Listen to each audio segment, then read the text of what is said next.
Selamünaleyküm. Aleykümselam. Kolay gelsin. Hoş Gazze için. Nasıl gidiyor? Başkanım hoş geldiniz. İyi gidiyor elhamdülillah. Rabbime hamdolsun. Allah hayrınızı kabul etsin. Allah sizlerden ebeden razı olsun. Çok sağ olun. Rabbim emeklerinizi boşa çıkarmasın. Amin inşallah. Amin inşallah. Sağ olun.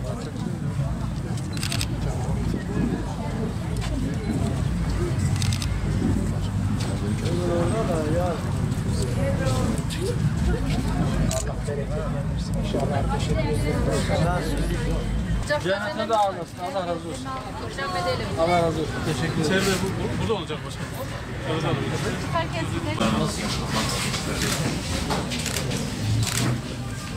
Babamın öcünüzü artırsın.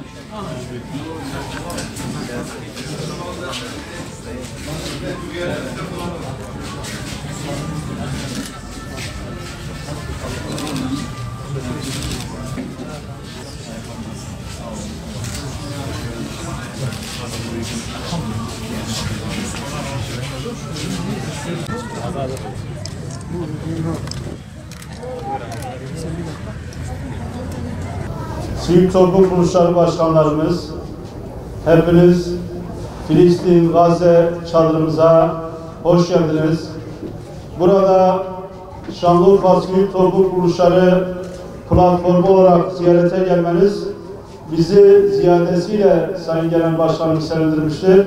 Özellikle Gazze çadırında böyle bir ziyaretin gerçekleşmesi günün manası adına da, önemi adına da oldukça önemli. Bu konuda da ben tekrar ziyaretinizden dolayı hepinize teşekkür ediyorum. Değerli dostlar, Allah'ın selamı, rahmeti, bereketi, mağfireti, inayeti, hidayeti hepimizin üzerine olsun inşallah.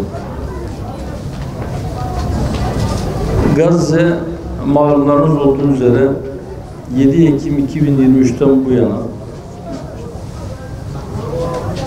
14 ayı aşkın bir süredir çok ciddi bir saldırı altında. Aslında sadece Gazze değil,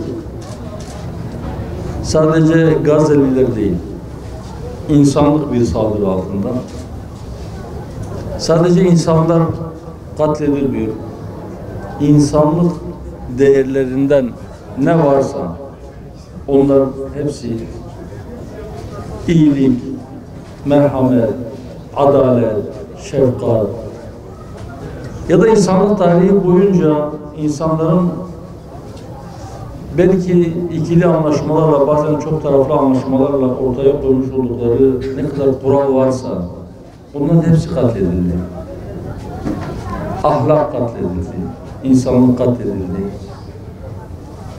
Günahsız, henüz konuşmayı öğrenemeyen küçücük bebekler, hatta henüz dünyaya gözünü açmamış anne karnındaki bebekler, cenninler katledildi. Ne kadar kural varsa hepsi çiğnendi, bütün kırmızı çizgiler aşıldı. Savaşta bile çocuklar öldürülmez. Savaşta bile hastaneler bombalanmaz. Savaşta bile kullanılması yasak olan bazı silahlar vardır. Ama insanlık düşmanı, soykırımcı Siyonistler çocuk hastanelerini yasaklı silahlarla vurdular. Yardım konvoylarını vurdular. Su depolarını vurdular. Gazetecileri, doktorları, yardım gönüllülerini, sivil savunma ekiplerini katlettiler. Ve dünya seyirci. Gazze bize bir şey gösterdi ki uluslararası sistem dedikleri şey aslında uluslararası barışı ve huzuru korumak üzere değil, bu sistemin kurgulayıcılarının menfaatlerini korumak için oluşturulmuş. Yani aslında zaten kendi menfaatlerini koruyabilecek güç ve imkanlara sahip olanları korumakla meşgul. Gazze bize aslında uluslararası hukuk denen bir şeyin koca bir hiçlik olduğunu, bir boşluk olduğunu, çok bir işe yaramadığını gösterdi. Gazze bir taraftan da adına ümmet dediğimiz, İslam ümmeti dediğimiz o birliğin kağıt üzerinde ya da sözde olduğunu, aslında ümmetin paramparça olduğunu, birbirimizin dertleri de yeterince dertlenemediğimizi gösterdi. Ya da gücümüzün elimizden alınmış olduğunu, ümmet coğrafyasının idarecilerinin çok önemli bir kısmının aslında ümmet gibi bir kaygıların, bir dertlerinin olmadığını bize gösterdi. Yani bize bir ayna tuttu, aslında bizim acziyetimizi, bizim zayıflığımızı, bizim parçalanmışlığımızı yüzümüze vurdu tabiri caizse. Ama bütün bu olumsuz şartlara rağmen Gazze'deki kardeşlerimiz direnmekten vazgeçmedi. Şimdi gelirken hemen girişteki çadırın yanında bir koltuk vardı. Koltuğun yanında da bir değnek. Temsili olarak aslında çok şey gösteriyor bize. Allah makamını âli eylesin. Şehit Yahya Sinvar çatışırken yaralandı. Yanında belki mühimmatı kalmadı. Yaralı kolunu sarmış vaziyette ve otopsi raporlarına göre son 3 gündür hiçbir şey yemediği halde herkes nerede saklanır diye düşünürken en ön cephede mücadele halindeyken, cihad ederken yaralanmış ve mühimmatı bittiği için sadece elinde bir sopa varken bile teslim olmadı. Son imkanını, o son nefeslerini vermek üzereyken elindeki sopayla onu takip eden o drone'u düşürmeye çalıştı. Gerçekten ibret dolu hikayeler bunlar. Evet, Gazze direnişi bırakmadı. İnşallah bundan sonra da bırakmayacak. Evet, belki bugün biz gidip orada fiilen oradaki kardeşlerimize yardım edemiyoruz ama biz de Gazze için kıyamda durmayı bırakmamalıyız, bırakmayacağız Allah'ın izniyle. Elden ne geliyorsa, birinin elinden gözleme yapmak geliyor, işte bacılarımız dışarıda gözleme yapıyor, börek yapıyor, yufka açıyor, tatlı yapıyor. Onu satarak elde ettiği 3-5 kuruş geliri oradaki kardeşlerine göndermeye çalışıyor. Karınca misali, kimin elinde ne geliyorsa herkes Gazze için ya da başka bir coğrafyada zulüm altında olan kardeşlerinin kurtulması için çaba göstermeli. O çabayı gösteren sonuç alamasa da onlar kazanmıştır. Yahya Sinvar, İsmail Haniye ya da o isimsiz kahramanlar, onlar şehit olarak kaybetmediler.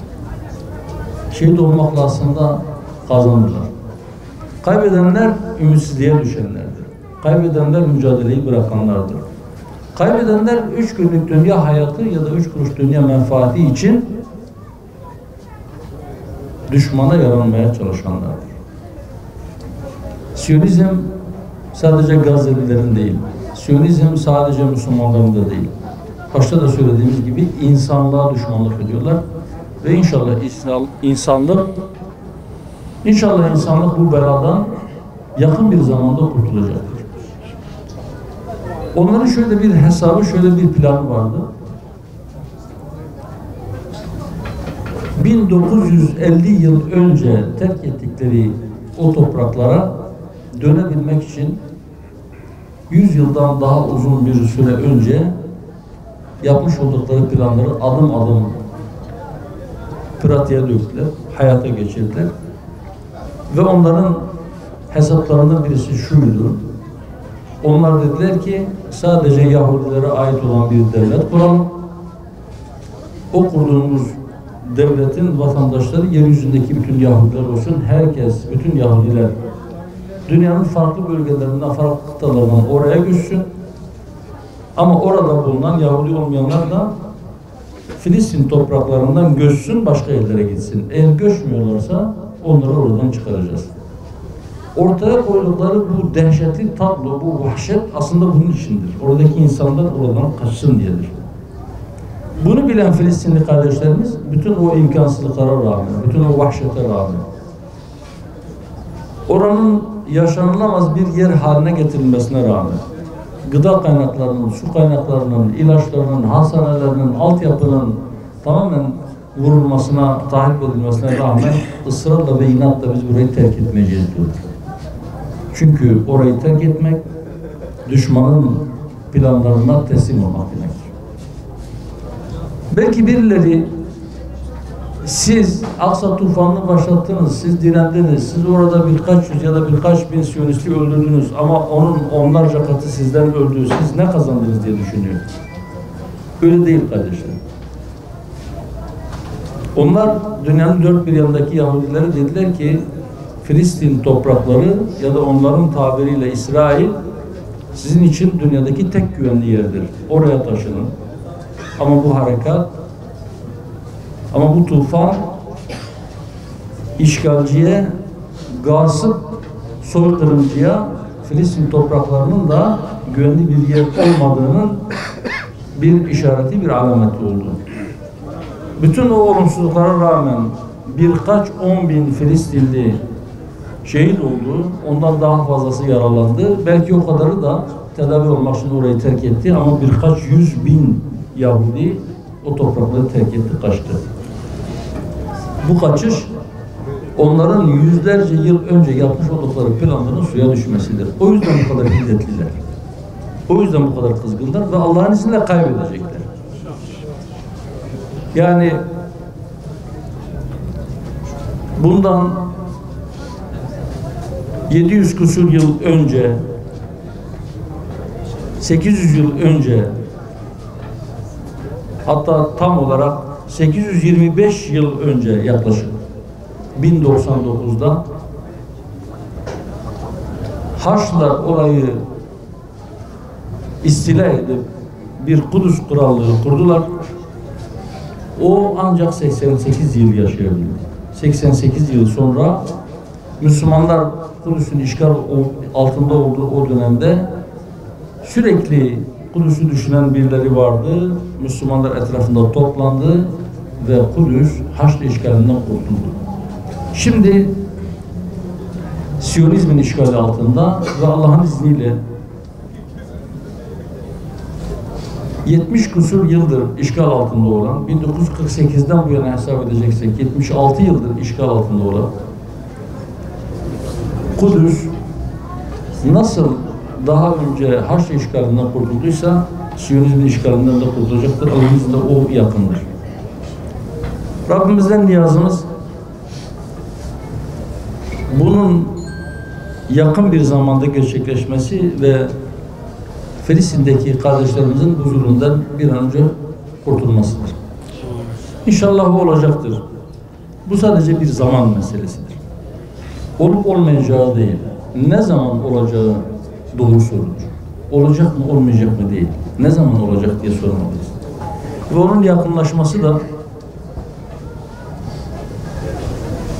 ben öyle düşünüyorum ki şüphesiz Allah-u Teala tek başına dilerse bütün o kafirleri hezimete uğratır, orayı kurtarır ama bizlerin yani Müslümanların yani oradaki kardeşlerin bu zulmün altında olmasına rıza göstermeyenlerin ortaya koyacağı çabaların yoğunluğuyla bağlantılıdır.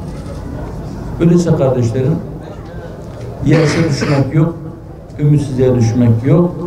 Elden ne gelirse, ne kadarını yapabilirsek boykot mu geliyor elimizde? Sadece boykot mu yapabiliyoruz? Onu yapalım. Yardım mı gönderebiliyoruz? Onu gönderelim. Kendi bulunduğumuz yerlerdeki yöneticilere baskı mı kurmamız gerekiyor? Baskı kuralım. Sadece Siyonizme değil, Siyonizme ilişki halinde olan insanlar da emin olun bir gün bu Siyonistlerin yapmış oldukları zulümlerden kendi nasiplerine düşeni alacaklar. İnsanlık vicdanı uyanmıştır.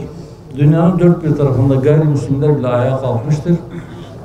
Ve bu vicdan harekete geçince Allah'ın izniyle sonuç almadan da bir daha oturmayacaktır.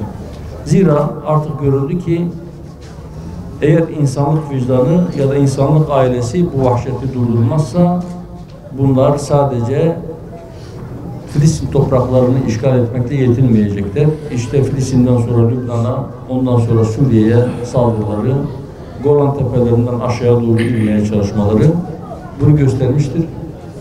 Filistin topraklarında karşılarına çıkan farklı dinlere mensup insanları da bombalamaları, hangi ülkenin vatandaşı olduğuna bakmaksızın Birleşmiş Milletler personelini de katletmeleri bu bir şeyi bütün insanlara göstermiştir. İnşallah onlar kendi sonlarını yakınlaştırmaktadırlar. Bundan 30 küsur sene önce 1988 yılında İsrail parlamentosunda bir milletvekili, bir parlamenter olan birisi, bir Yahudi şöyle diyordu.